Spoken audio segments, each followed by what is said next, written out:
Hello ವೀಕ್ಷಕರೇ, ಇವಾಗ ತುಂಬ ಕೋಲ್ಡ್ ಇರೋದ್ರಿಂದ ಎಲ್ಲ ಮಕ್ಕಳಿಗೂ ಕೆಮ್ಮು ಕಾಡ್ತಾ ಇರುತ್ತೆ. ಎಷ್ಟೇ ಔಷಧ ಕುಡಿದರೂ ಗುಣ ಆಗದೆ ಇರುವಂಥ ಮಕ್ಕಳಿರ್ತಾರೆ. ಅದಕ್ಕೆ ಸಿಂಪಲ್ ಆಗಿರುವ ಒಂದು ಮನೆಮದ್ದನ್ನು ತಿಳಿಸ್ತೇನೆ. ತುಂಬ ಸುಲಭವಾಗಿರುವಂಥದ್ದು. ನೋಡಿ, ಇದನ್ನು ಜ್ಯೇಷ್ಠ ಮಧು ಅಂತಾರೆ. ಇದು ನಿಮಗೆ ಗಂಧಿಗೆ ಅಂಗಡಿಯಲ್ಲಿ ಸುಲಭವಾಗಿ ಸಿಗುತ್ತೆ.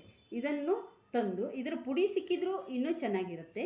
ಪುಡಿ ಸಿಗದೆ ಇದ್ದರೆ ಇದಕ್ಕೆ 1 ಚಮಚ ಜೇನುತುಪ್ಪವನ್ನು ಸೇರಿಸಿ ಅದನ್ನು ಹೀಗೆ ನೀವು ಮಾಡಬೇಕು. ಇದು ಕಾಲು ಚಮಚದಷ್ಟು ಪುಡಿ ಇದರ ಜೊತೆಯಲ್ಲಿ ಸೇರಬೇಕು. ಅದನ್ನು ಮಕ್ಕಳಿಗೆ ಬೆಳಿಗ್ಗೆ ಮತ್ತು ರಾತ್ರಿ ತಿನ್ನಿಸಬೇಕು. ಇದನ್ನು ತಿನ್ನಿಸೋದ್ರಿಂದ ಮಕ್ಕಳ ಒಣ ಕೆಮ್ಮು ಬೇಗನೆ ವಾಸಿಯಾಗುತ್ತೆ. ತುಂಬ ಬೆನಿಫಿಟ್ ಇದೆ ನೋಡಿ. ಇದರಿಂದ ಯಾವುದೇ ಒಂದು ಸೈಡ್ ಎಫೆಕ್ಟ್ ಇಲ್ಲ. ನೀವು ಟ್ರೈ ಮಾಡಿ.